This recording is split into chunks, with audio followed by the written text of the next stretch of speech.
Greetings, car fanatics. Today I'm going to be reviewing my wife's 2022 Kia Telluride. We've had the car for about 7 months and we've put about 18,000 miles. And I'll be honest, it's an extremely great car, but it is not without its flaws. The very first positive about the car is the styling. I think that's what catches everyone's attention. It looks so good. It almost looks like a Range Rover. It definitely doesn't look like your traditional Kia that you would think of. So great looking car overall. In addition to the exterior styling, the interior styling is also really nice on the car. Check out that interior. Everything looks nice and clean. You have these Napa leather seats with pretty cool stitching on it. It's just a really nice place to be and great styling, so definitely a big plus for the Kia Telluride. And in terms of the interior, it is nice and spacious. So your second row, you have plenty of leg room. The seats do slide back and they can recline. The third row, it's folded down right now, but when you fold it up, you have a decent amount of leg room and headroom as well. It's still better off for small people, but you could easily fit 7 people in this car. The next thing I really love about the car is all the safety features it has. I'm a Porsche fanatic. I love a car that drives well, but the Kia Telluride serves a different purpose, and it's really about getting me and my family from point A to point B safely. So looking at the safety features, you have your blind spot monitoring over here. So it will alert you if you have a car in your blind spot and can even apply the brakes to keep you from hitting the car. And you can see here that there's a camera that shows up, so when you're changing lanes, this camera will show you what's in your blind spot. That way you don't hit a car.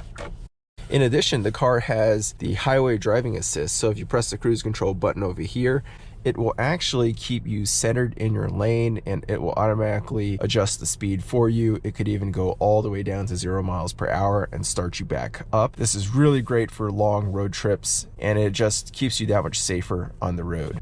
In addition, when you back up, the car has rear cross traffic alerts, so if it detects a pedestrian, a cyclist, or a car, it'll warn you so you don't have a collision, and it could even apply the brakes to stop you from hitting something. So that's pretty cool. In addition, the car has forward collision assist, so if it detects an impending collision, it'll apply the brakes for you to try to mitigate the accident or at least reduce the severity of it.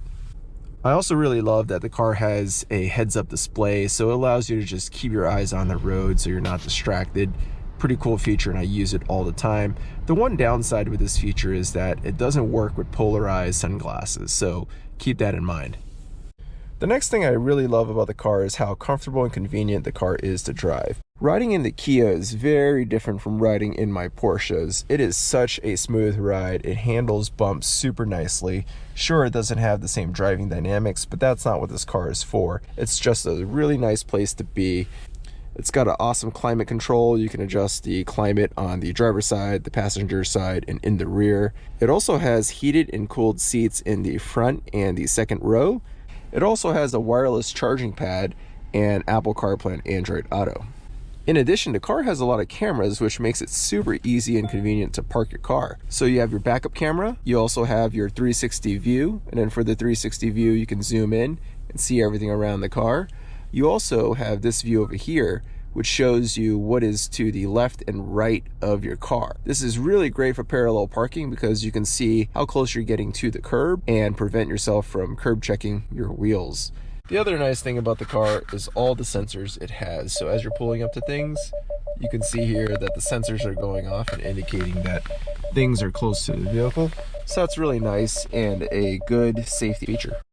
Now, Kia's convenient features don't end there. We also have this rear passenger talk button. So if I press it, you have this passenger talk, which takes the voice from the front of the car and broadcasts it to the back. That way you don't have to yell at your kids. I think that's a pretty cool feature. And the other two features I use all the time on the car are the remote start and the automatic tailgate opener. You just stand behind the car, it detects the key, and it will automatically open the trunk for you. On the new 2023 models, it also will automatically close the trunk for you, which is a nice addition. The next big plus for me is the engine. It only has 291 horsepower and 262 pound-feet of torque. That's not much compared to my Porsches, but it is more than sufficient for a vehicle like this. The acceleration on the highway is nice and smooth. The transmission shifts nice and smooth and is responsive. Overall, it's just the right amount of power for the car, so no issues here, and I definitely think it is a nice selling point. I also like that the engine gets pretty good gas mileage. We've been averaging about 23 miles per gallon with mixed city and highway driving, but on the highway, I've been able to average about 26 miles per gallon. Definitely not bad for a vehicle of this size that can fit 8 people. All right, so we talked about a lot of the things I like about the car, but I will admit the car is not perfect. So the first area I'm going to ding the car is on the build quality. Let's look at some attention to detail issues I've discovered. You can see here that there's still some plastic film under this plastic piece. So whenever the vehicle was built, this plastic piece was removed, but not completely. It just shows a little bit lack of attention to detail. It makes me wonder what else did not really do properly. So the other build quality issue I noticed when I first got the car was a rattling from the headliner. And after messing around with this, it turned out that the headliner was not clipped in all the way. I just pressed it in, fortunately, and that took care of the issue. But again, it does point to some potential issues with the build quality at the production line. And the other area where there are some potential questions about the build quality is with the driver's side window. The cabin is very quiet on this car. However, on the highway, there's a little bit of wind noise coming from just this window. And I don't think it's normal. I did inspect the seal. Nothing looks wrong, but there is just a little bit of wind noise coming through this window and none of the rest. I've heard of other owners having a similar issue. We'll see if Kia actually is able to address this or not. And the other area where there are some potential questions about the build quality is with the engine. I changed the oil at 7,500 miles and I noticed that the engine oil was 2 quarts shy of its capacity and I didn't see any obvious leaks. So what I'm thinking is that the engine burns a little bit of oil. But 2 quarts over 7,500 miles, that seems to be kind of a lot. We'll see on the next oil change if it continues that trend. I also noticed that the coolant level had dropped down to low. It's pretty unusual for the coolant level to just drop like that. I did fill it back up. Hopefully there's not a leak, but this is pretty much a new car. It only has 18,000 miles. I don't know why the coolant level would be dropping that much on its own. I also like that the car has keyless entry. However, one niggle I have with it is that it isn't truly keyless entry. So you have to press this button for it to work. It's not so bad on the driver's side or passenger side doors, but if you need to open the rear, you have to press this button first, or you have to pull out the key. It's just a little inconvenient, especially if you want to put your kids in the car first or put other stuff in the back seat. Moving inside the car, let me show you some annoying things. So the first gripe I have is with how you control the rear AC. So to control the rear AC, it's annoying that you have to press the rear button and then it shows up on the screen. And if you want to adjust the fan speed, you have to click on this button over here. And then you have to, press on this button. It doesn't help that this is a touch screen, and if you're driving, it's kind of hard to press this button over here, then find this fan speed button and adjust that. It's kind of annoying that the control is set up this way. I would rather see that the rear button toggles these controls to work for the back. That would be just much more intuitive in my opinion. The other gripe with the car is if you want to use Android Auto or Apple CarPlay, you have to plug it in, and that's just a little bit annoying. Come on, it's 2022. We should be able to have wireless Apple CarPlay and Android Auto. So for my car, I've been using one of these AutoCast U2X Pros, and basically this allows me to connect my phone to the car wirelessly, and it does it every single time. If you want to see my full review on the U2X Pro, take a look at the description below or up here in the info cards. And now let me talk about the most annoying thing about the car, and that is the seat gap over here. It's so big, literally if you drop your phone, watch, it is gone. If you try to reach and grab the phone while you're driving, it is very, very unsafe. The gap is large enough to where you think you can get your hand in, but when you reach all the way down, if you push a little bit further, your hand will most likely get stuck. And how do I know? This happened to me while driving, and it is really dangerous to do this. Overall, this is a pretty minor complaint, but this happens enough to me probably every couple of weeks where I'll accidentally drop my phone that this is an issue. I'll probably look for one of those drop stop solutions that put something in here so the phone can't drop down there. The other complaint I have about the vehicle is with the highway driving assist.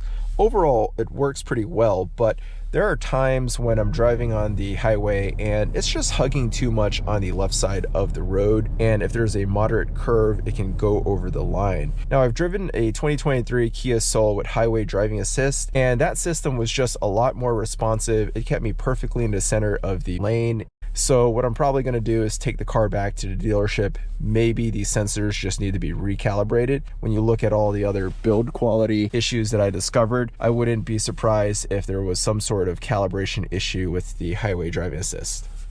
The other issue with the car is the rear view mirror is a little annoying to adjust. So I put it up and it comes back down. It just doesn't really stay. You have to kind of force it up. Don't know exactly what this is, but it doesn't feel like it's working how it should. It's a minor issue, but I think it does indicate some sort of build quality issue with how this was assembled. All right, and the final complaint that I have with the vehicle has to do with how spacious the car is. It really just invites people to just put stuff everywhere. I did not prep this car for this video. This is how the car normally looks, but you can see my wife uses the car all the time and there's just stuff everywhere. You have random water bottles because there are a lot of cup holders on the car. She put these trash cans on the back of the seats and it's just full of trash and she doesn't take it out all the time. We have our dog bed, we have other supplies. We have a trunk full of stuff and we definitely don't need all these things in the trunk all the time. Yes, this is user error, but when you have a vehicle this spacious, these spaces tend to invite people to fill them up. So just to let you know, if you have a Kia Telluride and you use it as a family hauler, this will probably happen, so be aware of that. All right, car fanatics, so it's taken me a while to make a review of my wife's 2022 Kia Telluride. Overall, after 7 months and 18,000 miles, I love the car. It is extremely comfortable. It is a great family hauler and it looks amazing. The car isn't perfect. It has some issues, but otherwise it is a really good vehicle. And for the price point, a little over $50,000 fully loaded, it is a bargain. Well, thanks for watching, car fanatics. I hope you liked this video. If you did, give it a thumbs up and subscribe to the channel. Leave me comments or questions below and be sure to hit the bell notification icon so you're notified each time I upload a new video. Thanks for watching.